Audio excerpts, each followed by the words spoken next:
वाहिगुरु जी का खालसा, वाहिगुरु जी की फतेह। आज हम ये वीडियो हिंदी में इसलिए लेकर आए हैं कि जो हमारे नॉन सिख भाई बहन हैं वो भी इस इतिहास से वाकिफ हो जाएं। 20 दिसंबर से 27 दिसंबर तक श्री गुरु गोबिंद सिंह साहब, जिन्होंने खालसा पंथ की स्थापना की थी,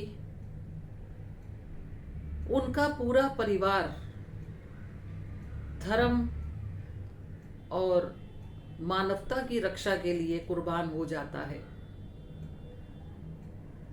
मैं थोड़ा पीछे जाना चाहूंगी। श्री गुरु गोबिंद सिंह साहब के पिता गुरु तेग बहादुर साहब, जो कि सिखों के 9वें गुरु थे, उनकी भी शहीदी चांदनी चौक में हुई, क्योंकि उस समय का शासक जो है एक जात में, एक धर्म में जो है पूरे हिंदुओं को कन्वर्ट करना चाहता था। तो इसके लिए जो है, जो कश्मीरी पंडित उनके पास गुरु तेग बहादुर साहब के पास आए आनंदपुर साहब में, जो कि गुरु साहब का निवास स्थान था, बहुत बड़ा किला नुमा स्थान था वो। वहाँ आए तो वो कश्मीरी पंडितों ने बताया कि उन्होंने 6 महीने से वो तपस्या कर रहे हैं अमरनाथ में, क्योंकि उनकी बेटियों बहुओं और को खराब किया जा रहा है, उनका धर्म को बर्बाद किया जा रहा है, उन्हें ज़बरदस्ती जो है कन्वर्ट किया जा रहा है कि वो जो है उस टाइम के कट्टर शासक के धर्म में आ जाए। तो वो बहुत दुखी रहे, 6 महीने वहाँ तपस्या करते रहे। फिर वो आनंदपुर साहब आए और गुरु गोबिंद सिंह जी के पिता गुरु तेग बहादुर साहब को अपनी व्यथा सुनाई। गुरु साहब ने सोचा, विचार किया और कहा कि जाके औरंगजेब से कह दो कि अगर हमारा गुरु जो है आपका धर्म कबूल कर लेता है तो हम सब आपके धर्म में आ जाएंगे। तो पास में 9 वर्षीय जो बालक थे श्री गुरु गोबिंद साहब, उन्होंने अपने पिता को प्रेरणा दी कि पिताजी, आपसे बड़ा धर्मात्मा इस समय कौन है। तो उन्हीं श्री गुरु गोबिंद सिंह साहब, जिन्होंने अपने पिता को 9 वर्ष की आयु में प्रेरणा दी, कुर्बानी की, और वो फिर दिल्ली जाते हैं अपने शागिर्दों के साथ में, और उनके शागिर्दों को और उनको जो है तसीहे देकर उनके शागिर्दों को वहाँ पे शहीद किया जाता है दिल्ली के चांदनी चौक में। और फिर गुरु जी भी शहीदी प्राप्त करते हैं, मगर उन्होंने अपना धर्म नहीं छोड़ा। उन्होंने कहा, अगर ऊपर वाले को मुझे दूसरे धर्म में लाना होता तो मुझे उसी घर में पैदा करता। तो खैर, उसके बाद श्री गुरु गोबिंद सिंह साहब ने जो है जुल्म के खिलाफ लड़ाई वो लड़ते रहे। 9 वर्ष की आयु में उन्होंने बाकी की शिक्षा ग्रहण की और एक छोटी सी सेना बनाकर जो है वो नए बच्चों को और लोगों को जो है लड़ने के लिए प्रेरणा देते रहे। 1699 में श्री गुरु गोबिंद सिंह साहब ने आनंदपुर साहब में खालसा पंथ की स्थापना की, क्योंकि वो समझ गए थे अब बिना तलवार उठाए जो है काम नहीं बनने वाला। क्योंकि उस समय जो कट्टर शासक था औरंगजेब, वो तकरीबन 1.25 मन जनेऊ रोज जलाता था, तब वो भोजन प्राप्त करता था। तिलक और जनेऊ की रक्षा के लिए श्री गुरु तेग बहादुर साहब ने शहीदी दी। फिर समय बीतता है, गुरु गोबिंद सिंह साहब के साथ में जो है मुगल लड़ते हैं, और उनका साथ जो है पहाड़ी राजा ने दिया, क्योंकि पहाड़ी राजाओं को भी बड़ा खतरा था कि ये जो है बहुत, ये लोग जुझारू सैनिक हैं और ये लोग जो है बहुत ईश्वर को मानने वाले हैं। उस अकाल पुरख की जो है ये पूजा करने वाले लोग हैं, इनके अंदर उस परम पिता परमात्मा ने इतनी शक्ति दी है कि ये कहीं हारते नहीं हैं। क्योंकि श्री गुरु गोबिंद सिंह साहब ने जो है अपनी ज़िंदगी में 14 लड़ाइयाँ लड़ी थी और कोई भी लड़ाई वो हारे नहीं थे। तो पहाड़ी राजा भी उनके साथ आ गए। तो अब सवाल ये उठता है कि किले के अंदर जाएं कैसे। बहुत बड़ा, पहाड़ी पर बहुत बड़ा किला था। कई प्रयत्नों के बाद जो है वो लोग अंदर नहीं जा पाए। लाखों की सैनिक जो है किले के बाहर खड़े रहे। इवन कि उन्होंने हाथी को शराब पिला के जो है मस्त करके जो दरवाज़ा तोड़ने की नाकाम कोशिश की। तो इस तरह से उन्होंने फिर जो पहाड़ी राजा थे उन्होंने गौ माता की कसम खाई कि आप आ जाओ, किला छोड़ दो, हम लोग संधि करते हैं। और उधर उन्होंने जो कट्टर मुस्लिम शासक थे उन्होंने कुरान की कस्में खाई। और गुरु साहब जो है नहीं आना चाहते थे, मगर गुरु साहब के जो बच्चे थे, जो उनके शिष्य थे, उनके कहने पर जो है गुरु साहब किला छोड़कर बाहर आता है पूरा परिवार। क्योंकि गुरु ने जो है सब सिखन को जो है अपना पुत्र और पुत्री बनाया। तो क्योंकि पिता अपने बच्चों की बात सुनता है, तो इस तरह से पूरा परिवार 20 दिसंबर को घर से किले से बाहर आया। चलते चलते आगे ये लोग आए और परिवार का बिछोड़ा हो गया। छोटे साहबजादे दोनों और माता जी जो है एक तरफ हो गए, बड़े साहबजादे गुरुजी के साथ। इस तरह से 3 भागों में परिवार बट गया। 21 दिसंबर को वो आकर सरसा नदी के किनारे जो है अपना आशा की वार वो करवाते हैं शुरू। क्योंकि अमृत बेला जो हम लोग का होता है, प्रभात बेला जो बोलते हैं, उसमें जो है ये पाठ किया जाता है, कीर्तन किया जाता है। और एक तरफ दुश्मन के तीर और दूसरी तरफ जो है सरसा नदी के किनारे जो है आशा की वार पड़ी जा रही है। फिर लड़ाई के मैदान में 2 बड़े साहबजादे गुरु के बड़े लाल जो है शहीद होते हैं। और माता जी और उनके साथ में 2 छोटे पोते उनके वो हो जाते हैं। तो उनका एक रसोइया था गंगू, तो उनके पास से माता जी के पास सोने की मोहरें थी। और प्लस जो है सैनिकों जो शासकों ने जो है कहा था कि भाई जो इनको पकड़ाएगा तो उनको इनाम दिया जाएगा। तो उसके मन में लालच आ गया और उन्होंने मुगल शासकों को बता दिया कि माता जी यहाँ पे है, मेरे साथ है। और माता जी की मोहरें भी ली। खैर फिर उनको ला के जो है ठंडे बुर्ज में रखा गया, जो कि पंजाब में फतेहगढ़ साहब है, वहाँ पे रखा गया। बहुत यातनाएं दी गई। जो छोटे साहबजादे थे उनको कचहरी में बुलाया गया। 3 दिन उनकी पेशी होती है कि आप हमारा धर्म कबूल कर लें, आपको ये देंगे वो देंगे।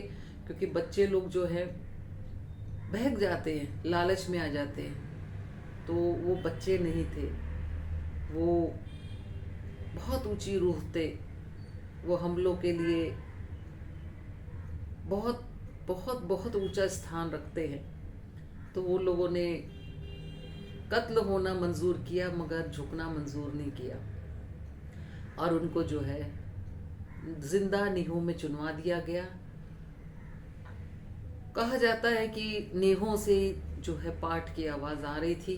क्योंकि जितनी ये शक्तियाँ थी ना, सिर्फ उस परम पिता परमात्मा, उस अकाल पुरख की उस्तति की जो शक्तियाँ थी। क्योंकि छोटे छोटे बच्चे, बड़े बुजुर्ग सब बहुत पाठ किया करते थे। तो उसके बाद में दीवारों में जो है पाठ की आवाज़ आती रही और दीवार गिरी। उसके बाद में देखा उनकी सांस बाकी थी, तो उनका कृपान से जो है उनका सर कलम किया गया। और एक ऐसे स्थान पर नदी के किनारे जहाँ पर शेर रहा करते थे, खूंखार शेर, वहाँ पर जो है इनकी पवित्र देह को फेंक दिया गया, ताकि जो वो मारू शेर है, खूंखार शेर है, इनकी जो है बॉडी को जो है खा जाए। जब इनको शहीद किया गया छोटे साहबजादों को, तो माता जी जो है मतलब वो भी समझ चुकी थी समय आ गया, वो भी शरीर छोड़ देती हैं। मोतीलाल मेहरा एक ऐसा शख्स हुआ है, उसने कोई भी खौफ नहीं किया और माता जी और बच्चों को जो है दूध पिलाने की, गर्म दूध पिलाने की सेवा करते रहे।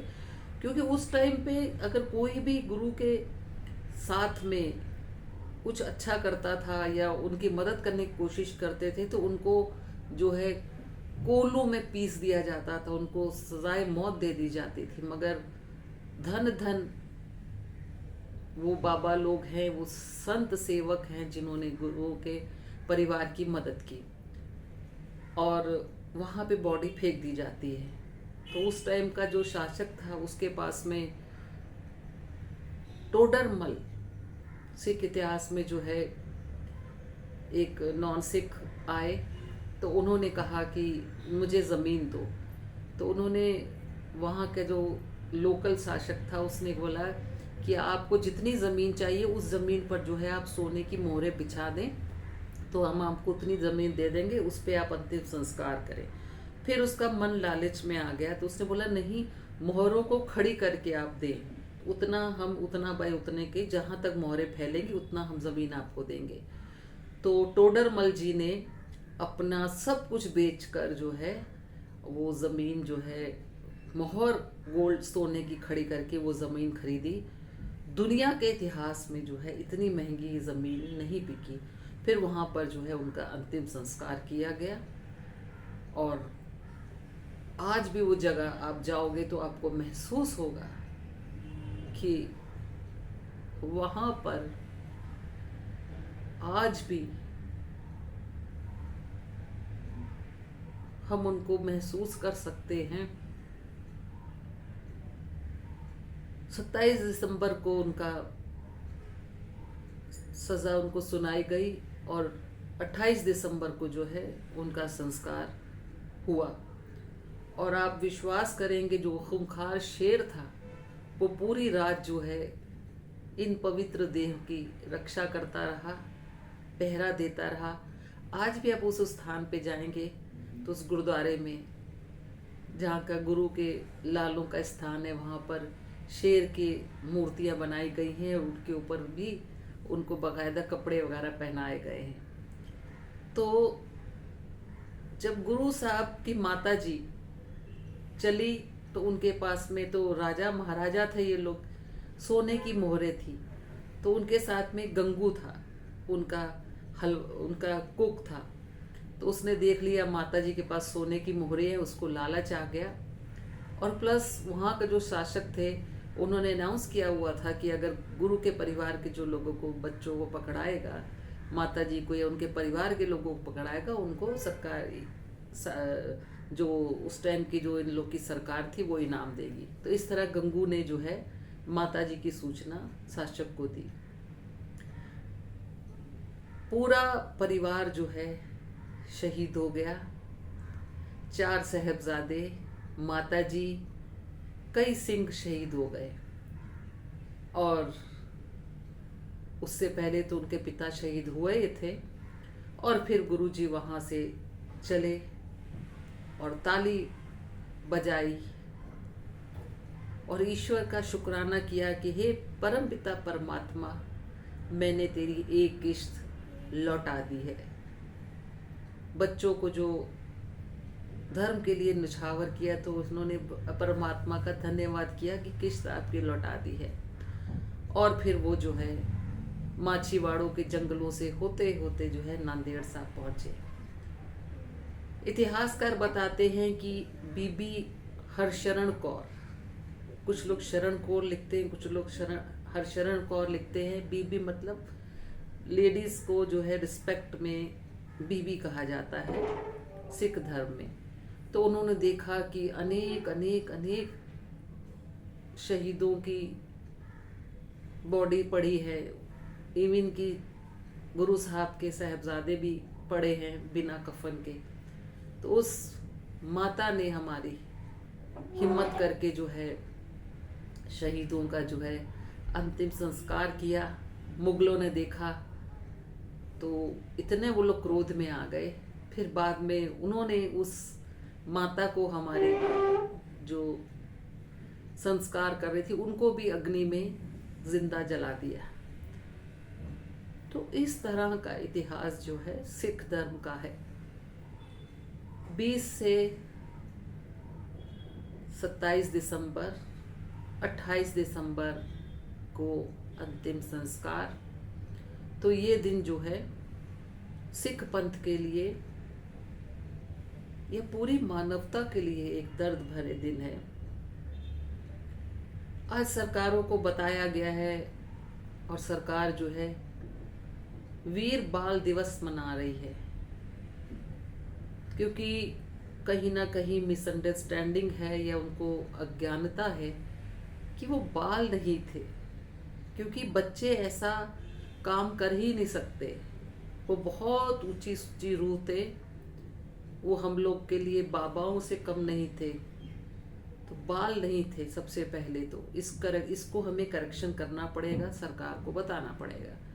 क्योंकि लखनऊ में भी मुख्यमंत्री आवास पर जो है माननीय योगी जी के निवास स्थान पे पिछले 5 साल से जो है बाल दिवस के रूप में जो है वीर बाल दिवस रूप में मनाया जा रहा है, और वहाँ उनके निवास पर कीर्तन होता है। ऐसे ही तोही मोही की टीम गुजरात गई, कच्छ जिले में, जहाँ श्री गुरु नानक देव जी दूसरी और चौथी उदासी में गए थे। उस स्थान पर भी 3 दिन का वीर बाल दिवस जो है मनाया जाता है, और उसमें जो है सिख के महान कीर्तनीय कथावाचक जो है लोग आते हैं, बड़ा प्रोग्राम होता है। तो ये वीर बाल दिवस नहीं है, बाल को शब्द को हमें हटाना पड़ेगा। तो आप लोगों से हाथ जोड़ के विनती है, मैं इसलिए हिंदी में बना रही हूँ ताकि आप लोग अपने इतिहास से जानो किस तरह से तिलक और जनेऊ की रक्षा के लिए श्री गुरु गोविंद सिंह साहब के पिता गुरु तेग बहादुर जी, श्री गुरु गोविंद सिंह जी के चारों पुत्र, माता जी, कितने शहीद, कितने उनके प्यारे जो है शहीद हुए। इन दिनों में प्लीज आप अपने को जो है बिल्कुल एक नॉर्मल जिंदगी जिए, कोई जश्न ना मनाए, क्योंकि अगर ये लोग ना होते तो आज हिंदुस्तान का रंग कुछ और होता, ना इस देश में मंदिर होते, ना तिलक होते, ना जनेऊ होता, और हम लोग कुछ और ही कर रहे होते। तो हाथ जोड़ के बेनती है, इस इतिहास को जाने और आगे शेयर करें, क्योंकि हम उनका कर्जा दे नहीं सकते। करोड़ों अरबों जन्म ले लेंगे, हम उन शहीदों का कर्ज दे नहीं सकते। इसको जानो और इस इतिहास को आगे शेयर करो। वाहिगुरु जी का खालसा, वाहिगुरु जी की फतेह।